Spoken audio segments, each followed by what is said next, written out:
So hello friends, welcome back to my channel Meenachari creations. ఈరోజు video వచ్చేసి ప్రెగ్నెన్సీలో ఉన్నప్పుడు చాలామందికి ఏంటంటే ఇది అందరికీ కరెక్ట్గా తెలియదు, డాక్టర్స్ కూడా కంప్లీట్గా చెప్పారనమాట. బేబీ గ్రోత్ తక్కువగా ఉంటుంది.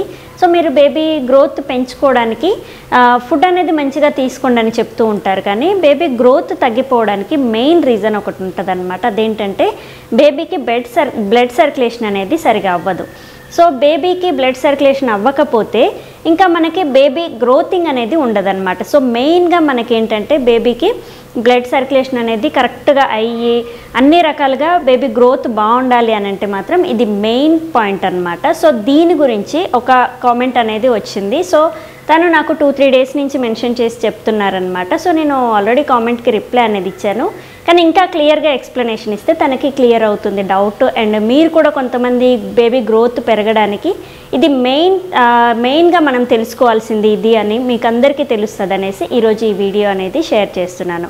సో ఇంకా లేట్ చేయకుండా మనమైతే ప్రెగ్నెన్సీలో గ్రోత్కి తగ్గిపోవడానికి మెయిన్ రీజన్ ఇది, కాబట్టి దీని గురించి అయితే మనం మాట్లాడుకుందాం. సో మెయిన్గా ఏంటంటే మనకి ఫస్ట్ మీరు చేసే మిస్టేక్ ఏంటంటే ఫస్ట్ నుంచి కూడా మనకి స్లీపింగ్ పొజిషన్ అనేది ఇంపార్టెంట్. సో రైట్కి కానీ లెఫ్ట్కి కానీ ఎటు పడుకున్నా ఏం కాదు 6 నెలల వరకు. కాకపోతే స్ట్రైట్గా మాత్రం మెయిన్గా పడుకోకండి.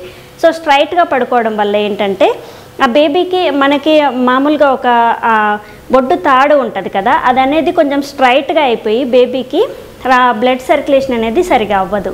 సో స్ట్రైట్గా పడుకోవడం వల్ల బేబీకి బ్లడ్ సర్క్యులేషన్ అవ్వక బేబీకి ఖచ్చితంగా బ్లడ్ ఫ్లో అనేది తగ్గిపోతూ ఉంటుంది అనమాట. అండ్ గ్రోత్ కూడా తగ్గిపోతూ ఉంటుంది. మనం ఎంతసేపు కూడా లెఫ్ట్ సైడ్కి ఎక్కువగా పడుకోవాలి, లేదా మీరు 6 నెలల లోపు వరకు రైట్ సైడ్కి పడుకున్న నో ప్రాబ్లం. కానీ మెయిన్గా బేబీకి ఇలా అవ్వట్లేదు అని అంటే మాత్రం, బేబీ గ్రోత్ తగ్గిపోతుంది అని అంటే మాత్రం మెయిన్గా మీరు చేసే మిస్టేక్ స్ట్రైట్గా పడుకుంటూ ఉంటారు. తల పైకి పెట్టేసి కాళ్ళు స్ట్రైట్గా పెట్టుకొని కాళ్ళ కింద పిల్లో పెట్టుకొని కూడా పడుకుంటూ ఉంటారు. ఇది మిస్టేక్ అనమాట. మీరు రైట్కి కానీ లెఫ్ట్కి కానీ 6 నెలల వరకు పడుకోవచ్చు. స్ట్రైట్గా ఎవరైతే పడుకుంటున్నారో వాళ్ళకి మెయిన్గా ముఖ్యంగా ఇదైతే జరుగుతూ ఉంటుంది. బ్లడ్ సర్క్యులేషన్ బేబీకి అవ్వట్లేదంటే మెయిన్ రీజన్ ఇది. అండ్ తర్వాత ఇంకొక రీజన్ ఏంటంటే బేబీ బొడ్డు తాడు ఉంటుంది కదా, ఆ బొడ్డు తాడు అనేది మెడ చుట్టూ వేసుకుంటూ ఉంటుంది. ఒక్క రౌండ్ వేసుకోవడం కామన్, ఎందుకంటే బేబీ అటు ఇటు కదులుతున్నప్పుడు స్కాన్ చేసే టైంలో ఒక రౌండ్ మెడ చుట్టూ రావడం అనేది కామన్. కానీ ఎవరికైతే రెండు సార్లు టర్న్ అయి ఉంటుందో అంబ్లికల్ కార్డ్ అనేది అరౌండ్ నెక్ అని వస్తూ ఉంటుంది. సో ఇది ఎవరికైతే 2 రౌండ్స్ లేదా 3 రౌండ్స్ ఉంటుందో వాళ్ళకి మెయిన్గా ఈ బ్లడ్ సర్క్యులేషన్ అనేది అవ్వదు, బ్లడ్ ఫ్లో అనేది తగ్గిపోతూ ఉంటుంది. ఎందుకంటే మెడ చుట్టూ ఉండిపోతుంది అనమాట. సో వాళ్ళకి ఆ బ్లడ్ సర్క్యులేషన్ సరిగా అవ్వక బేబీ గ్రోత్ అనేది తగ్గిపోతూ ఉంటుంది. సో ఇది ఎవరికైనా ప్రాబ్లం ఉంటే మాత్రం ఒక రౌండ్ అయితే కామన్. సో 2 రౌండ్స్ ఉంటే మాత్రం మీరు చిన్న ఎక్సర్సైజెస్, హ్యాండ్ అనేది ఇలా లేపి కొంచెం టర్న్ చేసి మీరు ఇలాంటి చిన్న ఎక్సర్సైజులు నేను ఆల్రెడీ చేసి చూపించాను, మీకు పిక్స్ వైజ్ కూడా మీకు మెన్షన్ చేసి చూపించాను వీడియో. అది నేను ఎండ్ కార్డ్లో వేస్తాను, అది చూడండి. సో ఆ ఎక్సర్సైజెస్ అనేవి మీరు డైలీ కనుక చేయగలిగితే ఆ మెడ చుట్టూ ఉన్న 2 రౌండ్లు ఏవైతే ఉన్నాయో అది మ్యాక్సిమం పడకుండా ఉంటాయి. ఒకవేళ పడితే కూడా వెళ్ళిపోతాయి అన్నమాట. ముందే మనం జాగ్రత్తగా ఉండాలి, ఎందుకంటే బేబీ అటు ఇటు తిరిగే క్రమంలో మెడ చుట్టుగా బొడ్డు తాడిని వేసుకునే అవకాశం ఉంటుంది. దీనివల్ల బేబీ గ్రోత్ ఆగిపోతుంది, బ్లడ్ ఫ్లో అనేది తగ్గిపోతూ ఉంటుంది. అండ్ నార్మల్ డెలివరీకి కూడా ఛాన్సెస్ 95% అయితే ఉండవు. సో ఆ 5%లో ఏదో ట్రై చేస్తారు, కానీ మ్యాక్సిమం మెడ చుట్టూ ఇలా బొడ్డు పేగ అనేది ఉంటే మాత్రం ఖచ్చితంగా ఇన్ని ప్రాబ్లమ్స్ వస్తూ ఉంటాయి. ఇది ముందే రాకుండా మీరు ఎక్సర్సైజులు చేయాలి. అండ్ మీరు స్లీపింగ్ పొజిషన్ చూసుకోవాలి. బేబీ కదలికలు తగ్గిపోతే కూడా కొంచెం జాగ్రత్తగా ఉండాలి. ఈ 2 చేయండి. అండ్ థర్డ్ వన్ వచ్చేసి మీరు తీసుకునే ఫుడ్ ఐటమ్స్. సో ఫుడ్ విషయంకి వస్తే అందరు ఏంటంటే 3 పూట్ల అన్నం తింటున్నాము, పండ్లు తింటున్నాము, దాని తర్వాత డ్రై ఫ్రూట్స్ ఇవన్నీ తింటున్నాం అంటున్నారు, కానీ అవి కరెక్ట్గా వెళ్తున్నాయా లేదా చూసుకోండి. సో మీరు ఏది తీసుకున్నా కానీ ఎర్లీ మార్నింగ్ పరిగడుపున ఒక పండు కానీ లేదంటే ఏదైనా జ్యూస్ కానీ డైరెక్ట్గా తాగడానికి ట్రై చేయండి. డ్రై ఫ్రూట్స్లో మీరు ఫ్రూట్ జ్యూస్ అనేది డ్రై ఫ్రూట్స్ నైట్ నానబెట్టుకొని అందులో మీకు కిస్మిస్ కూడా ఉండాలి. సో ఇందులో అండ్ అంజీర్ ఉంటే ఇంకా మంచిది. సో ఇవన్నీ బ్లడ్ పర్సంటేజ్ని పెంచుతాయి అన్నమాట. సో మీకు బ్లడ్ పర్సంటేజ్ అనేది తక్కువ ఉన్నప్పుడు బేబీ దాకా వెళ్ళడానికి టైం అనేది చాలా తక్కువగా ఉంటుంది. బ్లడ్ పర్సంటేజ్ అనేది తగ్గిపోతూ ఉంటుంది అండ్ ఫ్లో కూడా ఉండదు.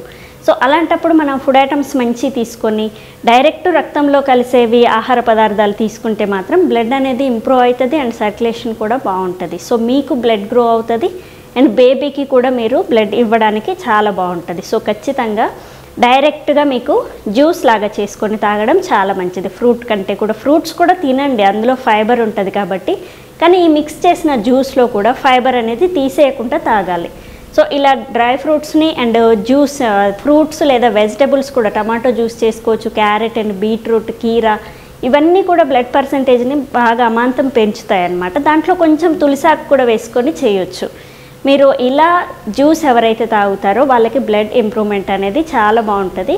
సో ఇది డైరెక్ట్ మీరు తాగడానికి ట్రై చేయండి, పరిగడుపున తాగండి. సో పొద్దున్నే వాటర్ అదంతా అయిపోతుంది కదా, కాఫీ టీకి బదులు అండ్ మిల్క్కి బదులు ఈ జ్యూస్ అనేది తాగితే ఖచ్చితంగా బ్లడ్ పర్సంటేజ్ అనేది తొందరగా ఇంప్రూవ్ అవుతుంది, బ్లడ్ ఫ్లో కూడా బాగుంటుంది బేబీకి. సో ఈ 3 జాగ్రత్తలు మీరు తీసుకుంటే మాత్రం బేబీకి ఎలాంటి ఇబ్బంది ఉండదు.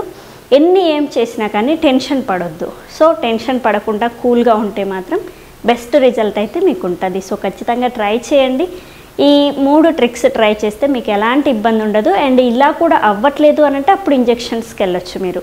సో బేబీకి గ్రోత్ అనేది పెరగడానికి మనకి ఇంజెక్షన్స్ అనేవి ఇస్తారు. మీకు బ్లడ్ పర్సంటేజ్ పెంచడానికి కూడా ఉంటాయి ఐరన్ ఇంజెక్షన్స్. సో ఇవన్నీ ఎక్కించుకున్నా సరిపోతుంది. ఫస్ట్ అయితే మన ప్రయత్నం మనం చేయాలి. సో మంచిగా ఎక్సర్సైజ్లు అండ్ ఫుడ్ ఐటమ్స్ ఇవన్నీ తీసుకొని దాని తర్వాత మెడిసిన్ దాకా వెళ్ళండి, కానీ ముందే అలా అయితే వెళ్ళొద్దు. సో ఖచ్చితంగా ఈ ట్రిక్స్ అనేవి మీకు నచ్చాయని అనుకుంటున్నాను. అండ్ ఇంకా చాలా వరకు అయితే మ్యాటర్ ఉంది దీని గురించి. సో ఫస్ట్ మీరు ఇది ట్రై చేస్తే మీకు ఇంప్రూవ్మెంట్ ఉంటుంది. దాని తర్వాత ఇంకా వేరే ట్రిక్స్ అనేవి కూడా నేను చెప్తూ ఉంటాను. ఫస్ట్ అయితే ఈ 3 ట్రై చేయండి, ఖచ్చితంగా మీకు బెస్ట్ రిజల్ట్ అయితే ఉంటుంది. సో ఈ 3 పాటిస్తే చాలు. సో చూసారు కదా ఈరోజు వీడియోలో ప్రెగ్నెన్సీలో ఉన్నప్పుడు బేబీ గ్రోత్ ఆగిపోవడానికి మెయిన్ ముఖ్యమైన కారణం ఏంటి అని అంటే ఈ బ్లడ్ సర్క్యులేషన్ అనేది బేబీకి వెళ్ళకపోవడం. సో ఖచ్చితంగా మీరు ట్రై చేస్తారని అనుకుంటున్నాను. So thank you. Please subscribe my channel Meenachari creations. Thank you.